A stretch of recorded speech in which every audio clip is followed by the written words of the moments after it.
I'd like to welcome you to the House, Minister, and to highlight the issues that I'm speaking to here in Amendments 1 to 4 are issues concerned with the public service card, not specifically with the public service card in itself, but with the public service card in the manner in which it has been rolled out and the database to which it is attached, and indeed the procedures under which specified bodies are accessing that data. And I mean, the very immediate concern, and I recognise that many of these issues will be looked at in the pensions, in the Social Welfare and Pensions Bill, but there is a very immediate concern in that this card has been rolled out and is being rolled out in what I believe to be a very heavy-handed fashion, a fashion which we have been told is mandatory, if not compulsory, and increasingly we are hearing story after story emerging of those who are being denied access to essential services or supports which allow them to live a dignified existence if they are not willing to participate in the process and give their data over to get a public service card, and indeed have that data then fed into the single customer view data set, which is of course where data gathered for the public service card goes. We saw the case of the pensioner during the summer who was denied her pension and who then was later granted that pension despite very, very strong avowals that she was not would not be able to access and would have to forfeit that pension. We have seen cases of those, most recently cases emerging of those who have been denied access to SUSI grants, access to important student grants that allow them to attend college. We've heard of the multiple letters which people are getting, telling them that they need to come in, being informed that they will lose child benefit, that they may lose essential payments. And in all of these cases, I would emphasise what I'm actually doing in many of these amendments here. I don't believe that the department, or indeed the specified bodies who, such as, for example, the Road Safety Authority in terms of the driver's licence and others, who are demanding this compliance with having a public service card, I don't believe that they are acting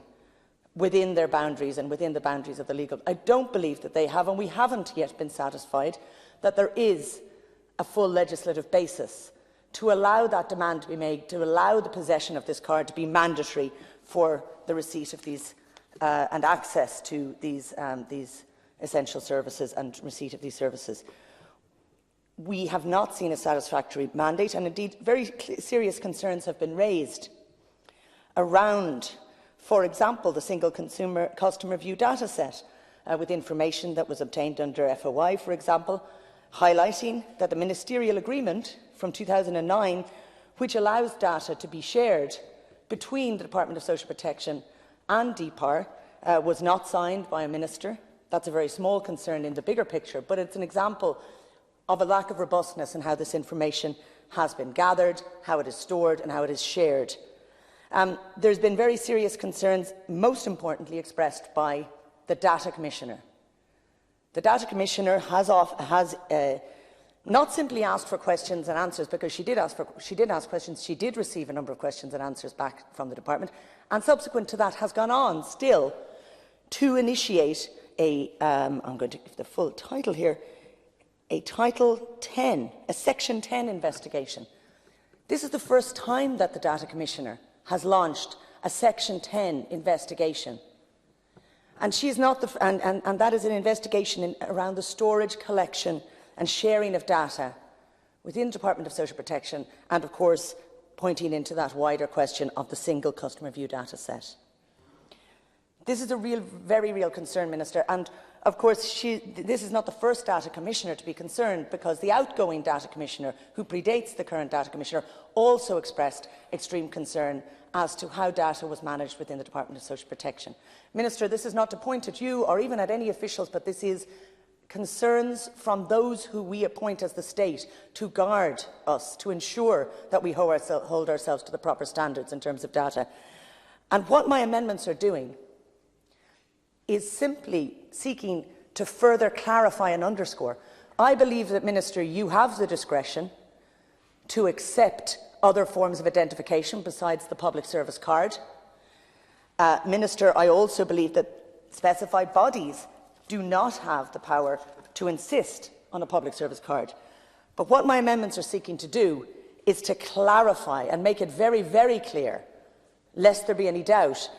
that there is the capacity to, in the first one, accept such information or documentation as the Minister, an officer of the Minister, or a payment service provider may reasonably require for the purposes of authenticating the identity of the person, and to spell out that that reasonable requirement may not necessarily need to be the public service card. Minister, in terms of the regulations which we are, as a European community, bringing into play from spring, the General Data Protection Regulation, GDPR 169, it sets out very, very, very clear parameters on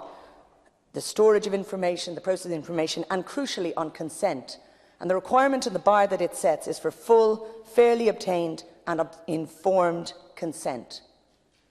That cannot be, in terms of full and informed, the question, have people been fully informed as to all the uses that this data they are giving will be put to? In terms of fairly obtained, is this information, and has this been information gathered or compelled by threat? If so, it will fall short of the standards of the GDPR. And one can certainly find it hard to see how the potential loss of payment, loss of access to education, loss of right to drive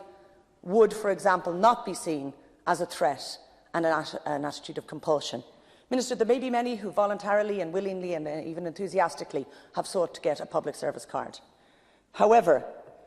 those who have been compelled, those who we hear the stories of them being compelled and being told this was the only form of identification which will be accepted, they are having their rights effectively violated. And subsequent to GDPR coming in mid-spring next year, it will apply not only to the gathering but to the usage of that data. So, Minister, those who are compelled to give their data, if that data is used subsequent to June or May, whenever the GDPR is initiated here in Ireland, they will have a case.